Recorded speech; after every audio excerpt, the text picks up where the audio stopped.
It happened again last night. I saw the film, the one that only plays when I'm asleep. This was the third time this week. I wish I could tell you it was just another weird dream, some fleeting nonsense my tired brain conjured up. But every time I wake up after watching it, something in my real life is different. And not in a small way either. At first, I thought I was losing my mind, misremembering things. Now I'm certain it's the film that's changing everything around me, piece by piece. The first time I dreamed of the film, I didn't realize what I'd seen. I woke up with only hazy images in my mind, a dimly lit, mostly empty movie theater, dust dancing in the projector beam that cut through the darkness, a musical score playing faintly, sometimes classical, almost a lullaby, and a feeling of quiet dread hanging in the air like a fog. I brushed it off as an ordinary dream, albeit a vivid one. That morning, I was groggy, but nothing felt out of place. At least not until I left my apartment and noticed the old willow tree outside was gone. I stood on the sidewalk, staring at the patch of dirt where the willow had been.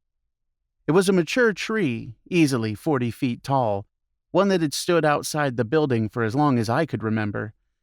Now there was just raw earth and a few stray roots poking up like exposed nerves. I even pressed my hand to the kitchen window, half expecting to feel the familiar rough trunk through the glass. Nothing. The tree had vanished without a trace overnight. My first thought was that the city must have come with a crew at dawn, removed the tree due to disease or old age. It was early, the sun barely up, and maybe I had just slept through chainsaws and machinery somehow. I asked my neighbor about it later that day, but she looked at me like I was crazy. "What tree?" she replied. "The huge willow right outside," I insisted. She pursed her lips and told me she'd lived in this building 5 years, and there had never been a willow tree there. I laughed it off, confused. Maybe I had dreamed the tree too, or maybe she was messing with me. I even Googled old street photos only to find images with no willow in front of the building at all. It made no sense. I knew that tree. I'd stood under its shade last summer. The second time it happened, I started to suspect something strange was going on. 2 nights after the willow vanished, I had another dream of the film. I remember more of it this time. I was not just an observer in a theater. I was in the film, or at least it felt that way. I was a kid, riding my old red bicycle down the hill on Mulberry Street where I grew up. In the dream, a dog darted out and I swerved. I felt the impact, the ground tearing into my skin. It was so visceral I jolted awake in a cold sweat, heart hammering in my chest. My sheets were damp and twisted from my restless sleep. Still shaky, I swung my legs out of bed and hissed in pain. A sharp, burning throb radiated from my right knee. Confused, I rolled up my pajama pant leg. There was a fresh scab stretching across my kneecap, raw and angry red, as if I'd wiped out on pavement. I stared at it, uncomprehending. I hadn't hurt myself, not recently, but it looked exactly like the kind of scab a kid gets from a bad bike fall. I hobbled to the bathroom and flipped on the light. In the mirror, I could see it better, a large scrape with bits of grit still embedded. Dried blood streaked down my skin. My stomach turned at the sight. How could this injury be real? I touched it gingerly and winced. It was real, all right. I spent the next hour disinfecting it, my mind whirling. That morning I called my mom, half laughing, half nervous, to ask if I'd ever crashed my bike on Mulberry Street as a kid. There was a pause on the line, then she chuckled. "Oh, of course you did, honey. You still have the scar, don't you? You were so brave. You got right back on that bike after the ER stitched you up." I felt cold all over as I hung up. I have no scar on my knee. At least, I never did before. But sure enough, after cleaning the wound, I found the faint silvery line of an old scar under the fresh scrapes, a scar that had not been there yesterday. Memories I never had began to trickle in, the smell of the hospital, the itch of the stitches, a phantom ache when it rained. They felt real, but I knew they were new, like someone had edited my life and inserted this scene. I spent the rest of that day double-checking my own memories against reality. I dug out an old photo album, hands trembling as I flipped through pages. Sure enough, there was a picture of 10-year-old me with a bandaged knee, grinning gap-toothed at the camera while my mother held up my crutches. The photo had never been in my album before, I was certain. Yet there it was, physical proof of a childhood accident I never lived through until last night. I felt like I'd gone crazy, but the scab on my knee still stung, grounding me in the present. I had to accept that somehow the dream had reached out and altered the facts of my life. I wanted to tell someone, my best friend Mark, or maybe my girlfriend Elena, but how could I explain any of this without sounding insane? Hey, do you remember that giant willow tree outside my place? No? Well, it was there yesterday. Or, did you know I apparently almost lost my leg in 4th grade and just forgot about it for 20 years? It was futile. Instead, I feigned a stomach bug and took the day off work. I spent hours pacing my apartment, chain-drinking black coffee to stay alert. I was terrified of what would happen if I fell asleep again. By nightfall, my nerves were shot. I hadn't slept properly in over 24 hours. Every time I blinked, I saw after images, perhaps from exhaustion, perhaps something else. Once, as I splashed cold water on my face, I swore I saw a flash of light on the bathroom wall behind me, as if a projector had come to life for a split second. There was no source, of course, just my phone's flashlight reflecting wildly, or my imagination. The shadows under my eyes looked like bruises. My head ached. Still, I refused to lie down. I would not dream, I told myself. If I didn't dream, nothing would change. But eventually, sometime around 3 a.m., I hit the wall. My body betrayed me. I remember sitting on the couch, the TV droning infomercials at low volume while I browsed forums for anything about dreams changing reality. My eyes were so heavy. I blinked, and suddenly the TV wasn't on anymore. My apartment was dark. The clock read 4:47 a.m. I had lost nearly 2 hours. A surge of panic brought me fully awake. I checked my phone's camera roll, my messages, the front door lock, trying to see if I had sleepwalked or done anything in that missing time. Everything was as I left it. Everything except for the fact that I had apparently fallen asleep sitting upright, and I had dreamed. My heart was pounding. I tried to recall what I'd seen in the dream, but it slipped away like smoke. Only an uneasy feeling remained, a dread that something important had just happened on that screen. I needed to check on things. The apartment looked the same at first glance. The willow was still gone, my knee still bandaged. But something new was off. I could feel it in my bones. A wrongness in the atmosphere. Dawn light was creeping in, so I threw on a jacket and decided to go see Mark. I needed to see a familiar face, to ground myself. Mark lived 2 floors down. We hung out almost every other day, playing video games, grabbing beers, complaining about work. He was my one constant through all of this. I knocked on his door softly at first, then harder. No answer. Odd. He was an early riser. After the 3rd knock, the door across the hall cracked open. Old Mrs. Gomez peeked out, bleary-eyed. "Who are you looking for, dear?" she asked. "Mark Tillman. Did he go out?" I replied. She furrowed her gray brows. "Nobody by that name lives on this floor. It's just been me and the Nguyen family for years." She must have noticed the color drain from my face, because she added hastily, "Maybe your friend moved out." "Moved out. Right. I mumbled, stumbling back. I knew Mark hadn't moved. We were literally playing Fortnite together in his living room 2 nights ago. I fumbled for my phone and pulled up my contacts. Mark's entry was gone. The text history with him, gone. Photos? I scrolled frantically through my camera roll. Every selfie, every group shot from parties and hikes. Mark was missing. In some, he was just not there at all, leaving a conspicuous gap. In others, a different acquaintance filled the spot, one of my co-workers, looking awkward in what should have been Mark's place. A cold wave of nausea hit me. Mark Tillman had been erased from my life. I don't remember stumbling back to my apartment, but suddenly I was there, slamming the door behind me and sliding down to the floor. I tried Elena next. My hands were shaking so badly I nearly dropped the phone. Her number was still in my contacts, thank God. It rang and rang. Just before it went to voicemail, she picked up. "Hello?" Her voice was groggy. It was 6 a.m. after all. "Elena!" I gasped in relief. "Oh my God, something's wrong. Mark is..." She cut me off, confused.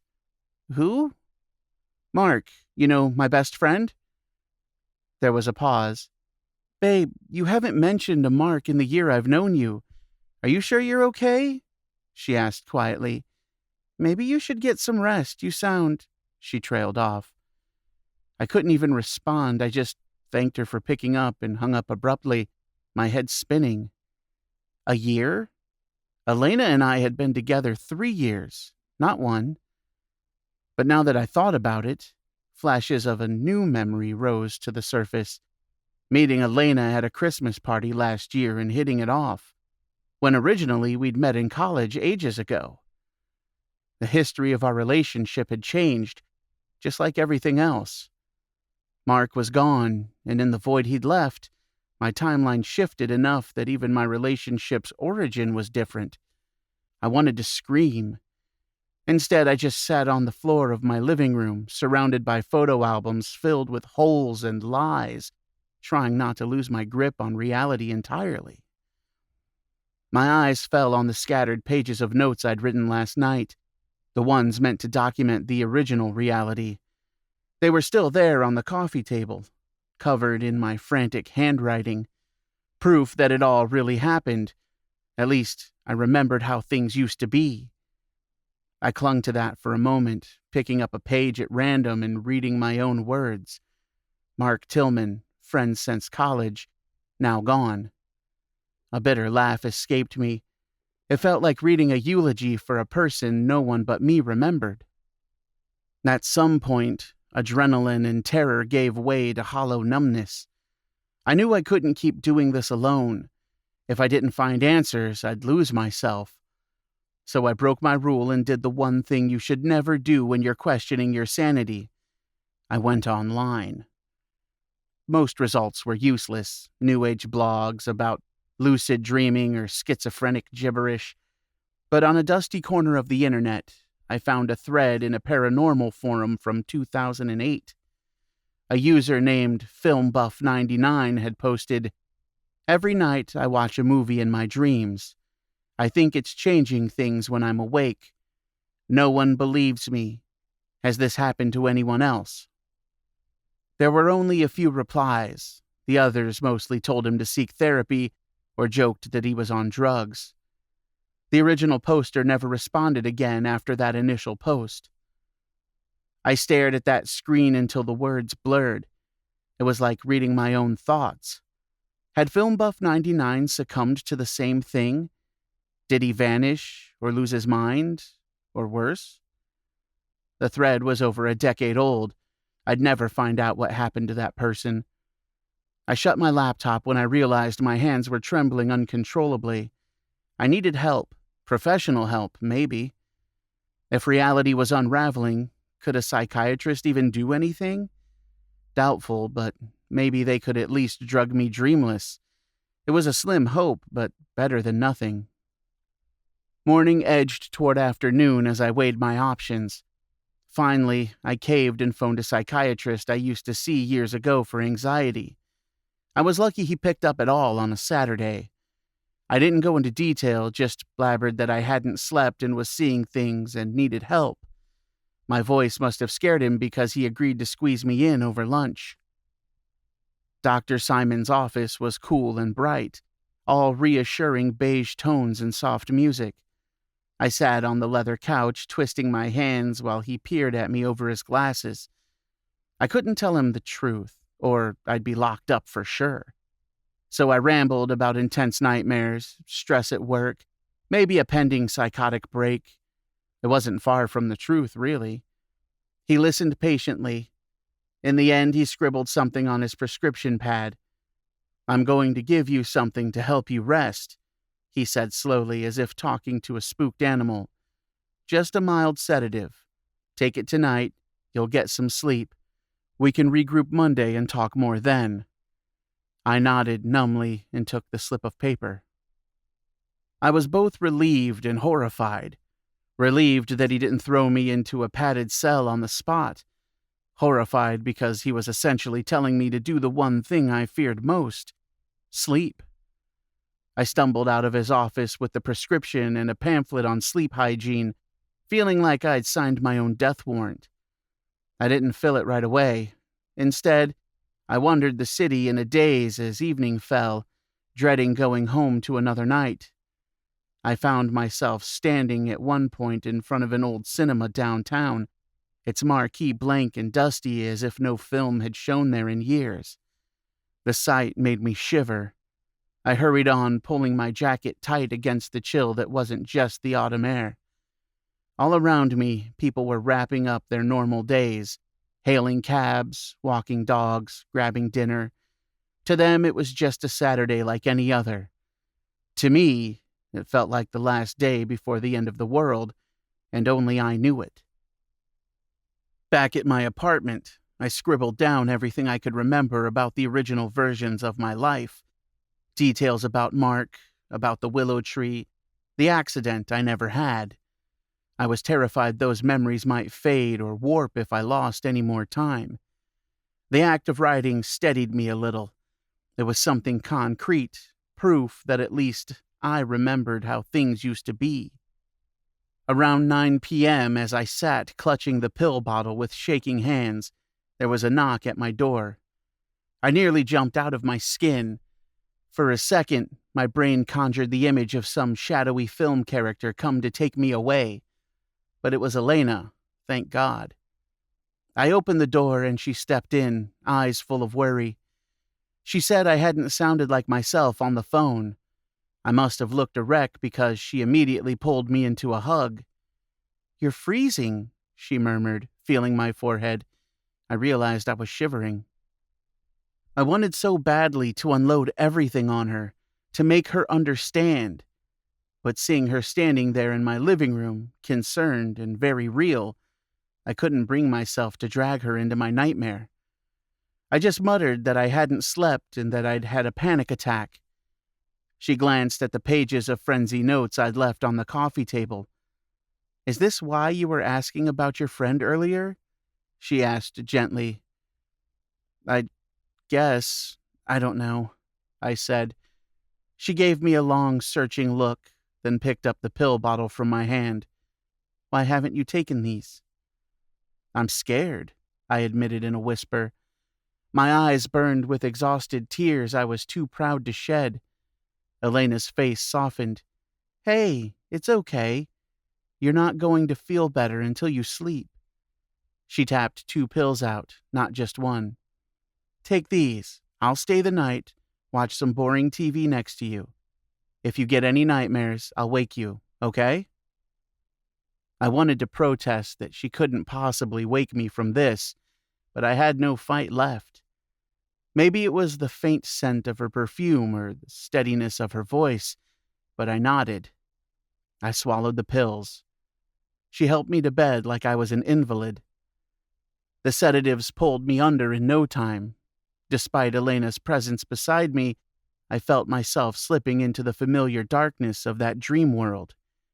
This time I found myself back in the old movie theater, the one from the very first dream. I was seated in the front row now, and the screen loomed huge and bright before me. There were no other patrons, no sound but the whir of the projector somewhere behind me. My body felt leaden. I couldn't move from the seat. On the screen, scenes from my life flickered. I saw myself as a boy blowing out birthday candles, only I was alone, no family around the table. Cut to teenage me sitting in an empty classroom, desks vacant. A jump cut. I was older, standing in an aisle of blooming willow trees, row after row of them lining a street I didn't recognize. The film jumped again, and I was watching a new scene. Elena walking past me on a city sidewalk as if I were a stranger, her eyes sliding over me with no recognition. "No," I tried to shout, but in the theater only a strained whisper escaped my lips. I struggled to move, to get out of that damned seat and stop this, but it was like being pinned by invisible weights. The projector light above me burned intensely. The scenes kept changing, faster now. I saw my mother, younger, crying in a hospital waiting room. No, not crying, just sitting quietly as a doctor shook her hand. Through some impossible perspective, I saw into the doctor's clipboard, a birth certificate with my name, and the word stillborn stamped in stark black letters. I started sobbing, a raw animal sound. The film was wiping me out entirely, undoing my very birth. Image after image blazed by. An empty nursery with pale yellow walls, a little league team photo with one boy missing in the lineup, a high school graduation with an unfilled chair on stage.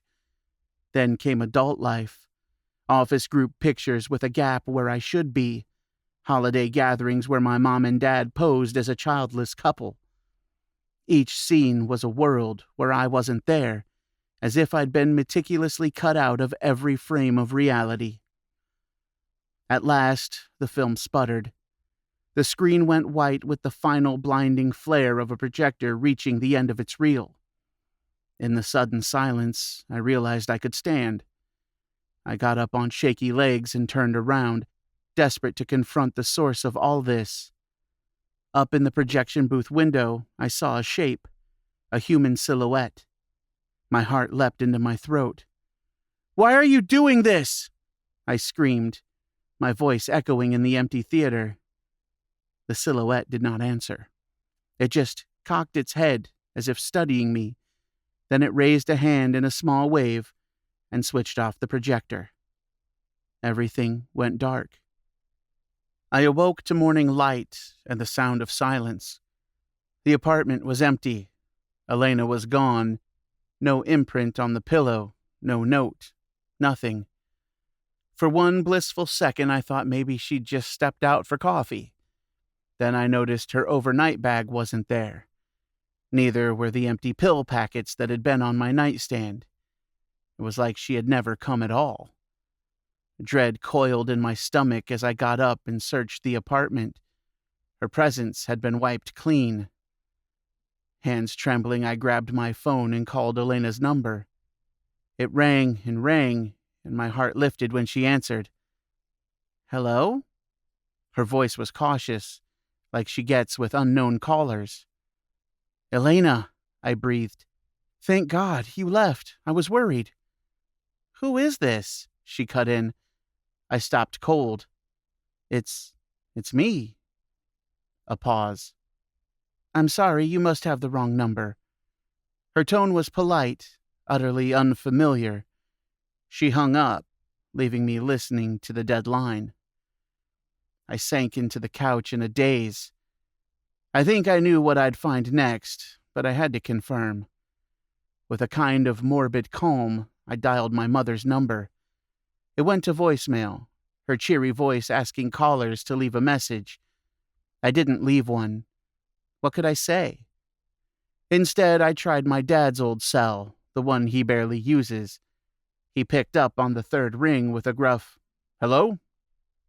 For a moment, I couldn't find my voice. "Dad?"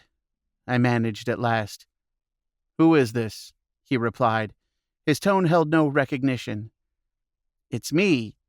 It's your son, I said, voice barely above a whisper. There was a long silence. I'm sorry, you have the wrong number, he said, awkwardly, like he wasn't sure. My throat clenched. Dad, please. I hated the pleading in my voice. The line stayed quiet for a long time.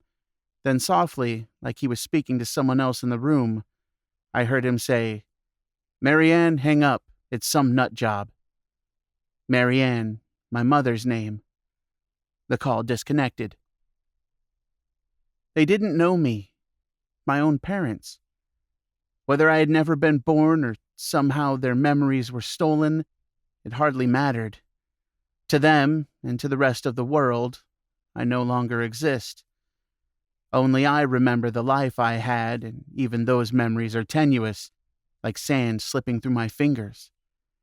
I'm writing this down while I still can, in the hopes that maybe it will anchor me to reality, or that someone out there will read it and remember me even when I'm gone. But I can feel it happening already. A numbness in my hands, a coldness creeping up through my bones, like I'm fading. I don't know what will happen when I finally fall asleep and there's no one left to wake up. The film ended, the credits rolled. I think the story is over now.